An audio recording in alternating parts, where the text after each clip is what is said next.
Hey guys, it's Emily. I'm here to teach you guys another fan favorite from the studio. These fan favorites are designed to be crafts that you can do at home with your kids that are using materials you probably already have. High impact, lots of entertainment, a little bit messy sometimes, but a lot of fun. So today we're gonna do string art. Kids and adults love this. I've done it with both, and I will say my personal favorite is when you do it in black and white. It's very emotional and dramatic, but for kids, they love colors, so I'm gonna use colors today. And one thing that we love at the studio is experimenting. So I'm gonna do something I've never done today and show you that there's no rules. You make what excites you, and you experiment, because when you experiment, you find new things, you find your creative voice, and that's what we're trying to do here. What you're gonna need before you get started is some paper folded in half. I'm using mixed media paper. You can try it with computer paper, but heavier paper like mixed media or cardstock is really good. Experiment and try it with cardboard. You're also gonna need some string.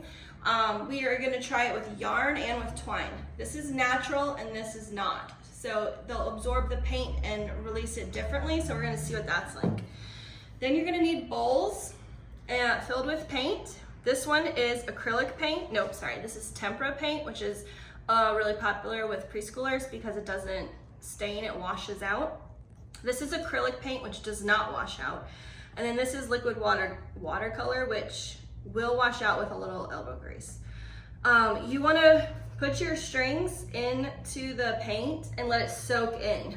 If you see here, all you see is the tail. It's important to leave a tail because you gotta hold on to something clean. But all my other parts of the string are soaking the paint, okay? You're also going to need paper towels because it's a little messy. You might wanna do it outside or wear protective clothing. And I will talk about how to be careful as we go so you don't make the maximum mess. So I'm gonna start with the tempera, and I'm gonna do the yarn first for all of them. So you open up your paper and you're gonna grab the clean tail of your yarn and you're going to run it through your fingers. You want your fingers to pinch it close to the bowl, and it's gonna get the excess paint off, and it's also gonna help push it into the fibers.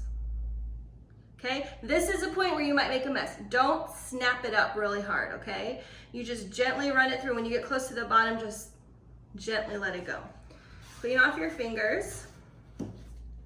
Then you're gonna lay your string and just let it kind of fall and twist on one side of your paper. Don't let it hit the other side, okay? I wanna do a curly cue, so. And then you're gonna leave the tail hanging out of the edge of the end, one side. Doesn't matter, but you want to be able to have a tail to pull. You're gonna fold your paper in half and you're gonna put not a lot of weight, but you wanna put weight on the top of it so that it gets the same amount of paint on both sides. You're gonna start to pull your tail out. Again, we're about to have a mess if you pull it too hard and pop it out. So just gently pop it out, make sure no one's standing behind you. And then you can put it back in your paint. Sometimes people will, if you have like a little kid doing this, you might wanna have a piece of cardboard that they can push on because their hands are too little to cover much of the fabric. Then you open it and you have string art. This is really cool. One thing that we love to do in studio once it dries is to look at it from all different angles and then turn it into something else.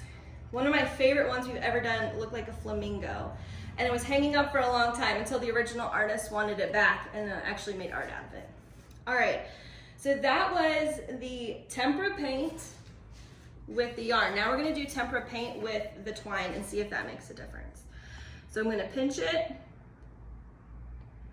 gently pull it through at the end, wipe off my fingers,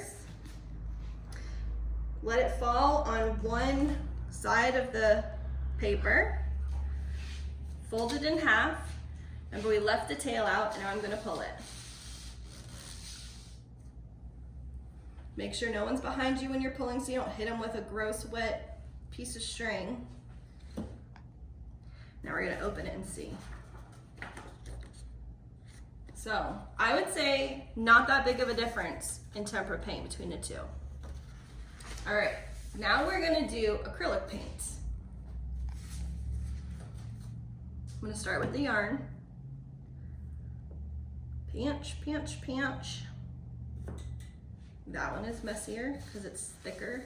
Tempera paint is a lot thinner. I'm gonna come out this side now, the long side. All right, ready? Put it back in my bowl, sloppily, and open it to see. All right, so that had a lot more paint on it. So the effect is a little more, let's see. This one was very thin. This is a very thick effect. Let's try it with the twine now.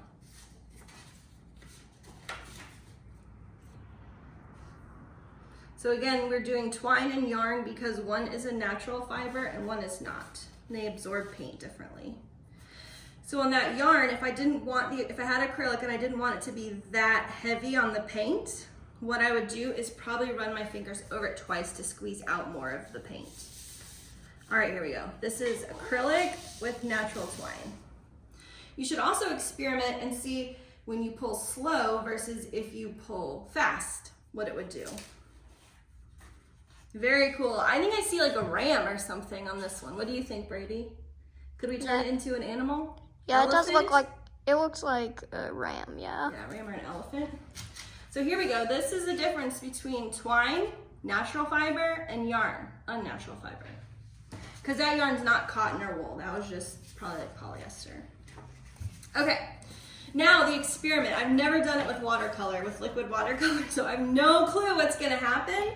But we're gonna try it because that's what we do at Your Maker, right? All right, here we go. Well, I'm supposed to start with yarn, aren't I? I'll start with twine. Okay. Oop. Rub it. And I'm gonna pull. I don't know what's gonna happen. I don't know what it's gonna look like. I'm nervous. One experiment that kids did at our printmaking camp that was really, I thought would not work, but it did, was doing like 3 strings of different colors at one time. It was super cool. Oh, that worked a lot better than I expected. And I want to wait till it dries and show you what that looks like because watercolor always looks different when it dries. Here, I'll hold this longer. Real cool. I'm excited that worked. I really wasn't sure. All right, now we're gonna do the watercolor with the yarn. So far, so good on the mess department. I haven't dripped or sprayed myself. I just have dirty hands. And I hate to say dirty because they're really pretty because they're covered in art. All right, here we go. It feels way different pulling this one out than the twine with the watercolor. The other two felt pretty much the same. Oh, so that was the yarn and it really absorbed the watercolor and it was real squishy feeling. And so you'll see that you don't really see the rope so much. It gives more of like a solid color because it released a lot of paint. So I want to see what you guys make. I'm really excited to see what method you choose, how you experiment, and then what you turn them into. So you can email me at emily@yourmaker.com or tag us on Instagram. We're yourmaker@yourmaker.